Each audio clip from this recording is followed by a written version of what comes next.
બાપુ પૌરાણિક કથા સંગ્રહ વિક્રમ વેતાળની ભાગ 23ની વાર્તામાં આજે આપણે વાત કરવી છે રાજકુમારી ચંદ્રપ્રભા વિશે। રાજા વીર વિક્રમ ફરી પાછો શમશાનમાં ગયો અને વૃક્ષ પરથી લટકતા મરદાને નીચે ઉતારી પોતાની પીઠ પર મૂકી અને ચાલવા માંડ્યું। રસ્તામાં ફરી પાછું વેતાળે રાજા વીર વિક્રમને શરત અનુસાર વાર્તા સંભળાવવાની શરૂ કરી।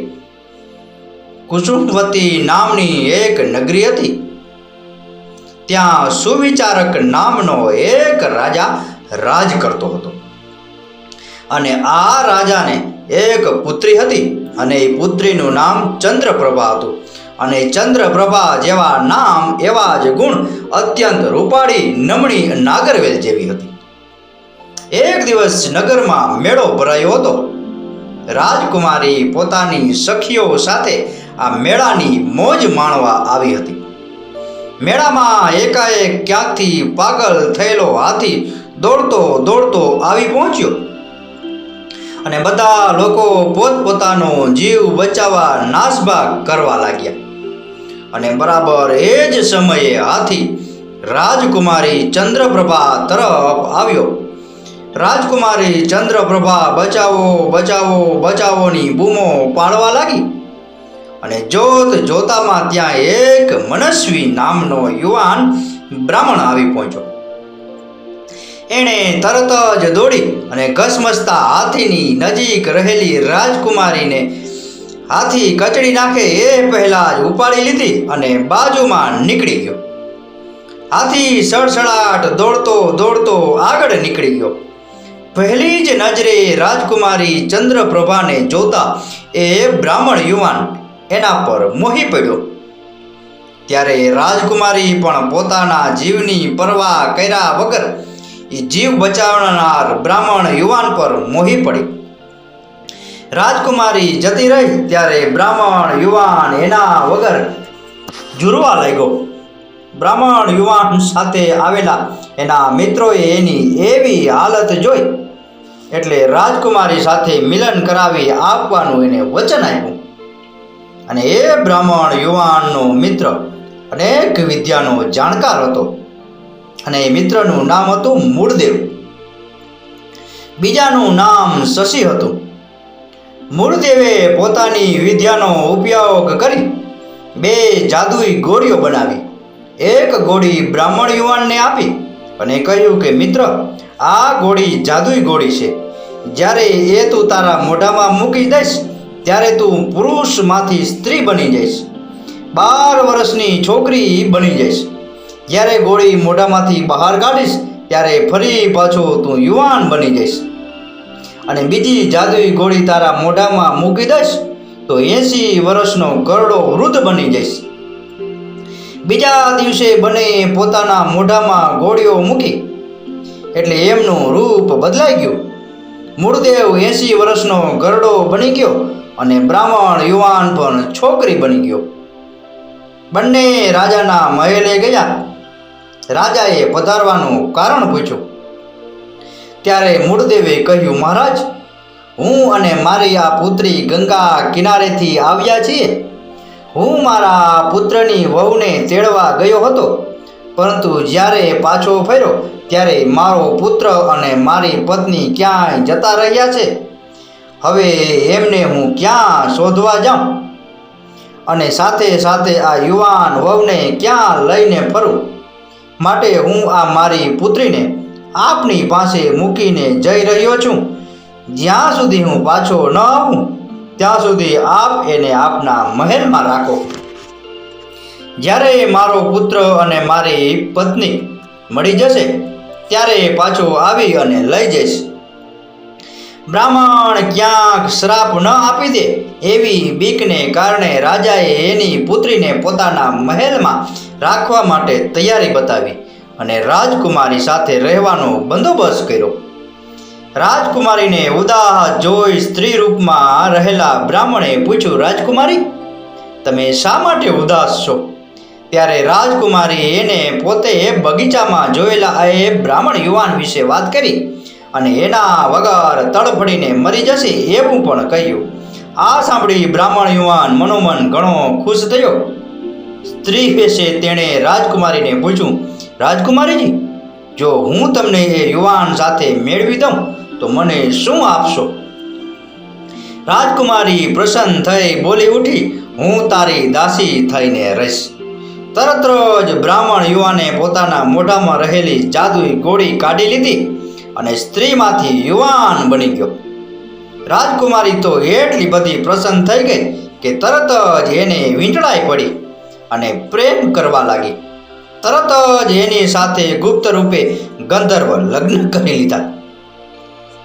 હવે દિવસે દિવસે બ્રાહ્મણ યુવાન સ્ત્રી વેશે મહેલમાં રાજકુમારી સાથે રહેતો અને રાતના સમયે પુરુષ બની રાજકુમારી સાથે ભોગવિલાસ કરતો, જેના કારણે થોડા સમય પછી રાજકુમારીને ગર્ભ રહ્યો. એક દિવસ રાજાના દિવાનને ત્યાં એક પ્રસંગ આવ્યો. ત્યારે રાજા, રાણી, રાજકુમારી અને સ્ત્રી વેશમાં રહેલો બ્રાહ્મણ યુવાન બધા ત્યાં ગયા. મંત્રીનો પુત્ર સ્ત્રી વેશે રહેલા બ્રાહ્મણ યુવાનને જોઈ અને મોહી પડ્યો. એના વગર વિયોગમાં ઝૂરવા લાગ્યો. મંત્રીએ રાજાને એ બ્રાહ્મણ કન્યા સાથે પોતાના પુત્રને પરણાવવાની વાત કરી.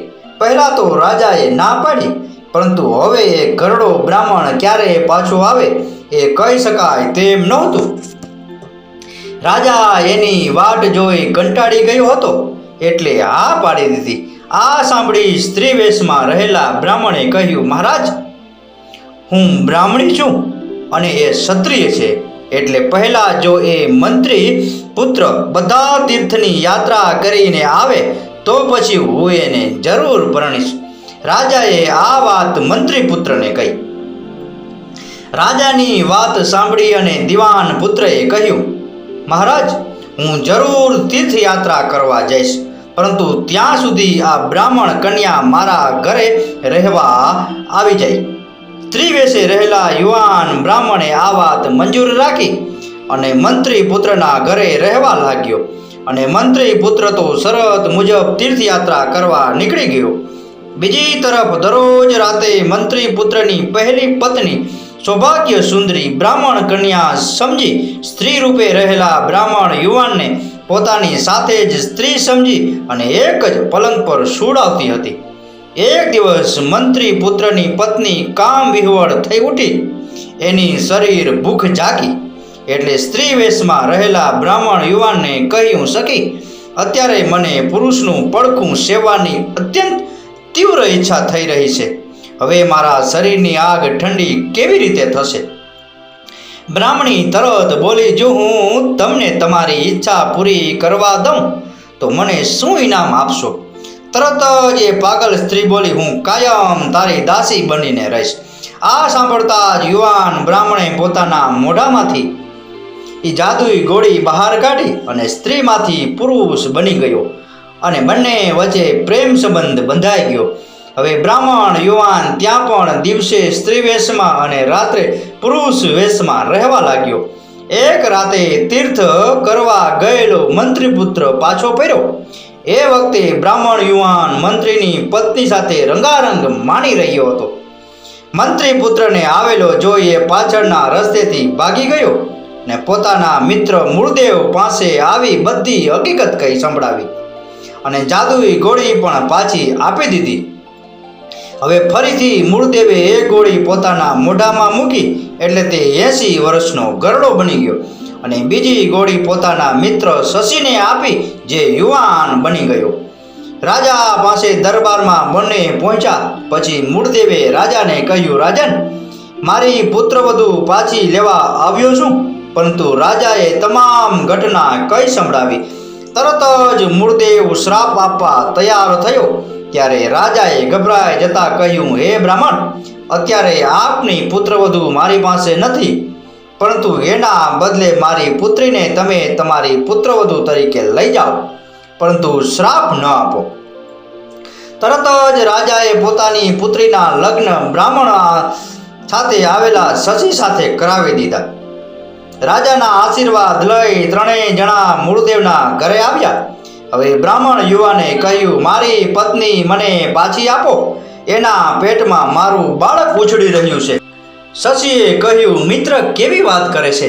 રાજાએ જાહેરમાં બધાની વચ્ચે આના લગ્ન મારી સાથે કરાવ્યા છે અને એ મારી પત્ની છે. તમે તે શા માટે આપું? આમ બંને રાજકુમારી માટે ઝઘડવા લાગ્યા. વેતાળે વાર્તા પૂરી કરી અને પૂછ્યું, રાજન, ખરેખર એ રાજકુમારી કોની પત્ની કહેવાય? મારા સવાલનો જવાબ જો તું જાણવા છતાં ન આપે ને તો તારા મસ્તકના ટુકડે ટુકડા થઈ જશે. રાજાએ કહ્યું, વેતાળ, ખરેખર તો રાજાએ જે યુવાનના હાથમાં પોતાની કન્યાનું દાન કર્યું હતું એ જ એનો સાચો પતિ કહેવાય. વેતાળે કહ્યું, રાજન, તારી વાત સાચી છે, પરંતુ જવાબ આપીને તરત જ શરત ભંગ કરી છે, માટે હવે હું પાછો જઈ રહ્યો છું.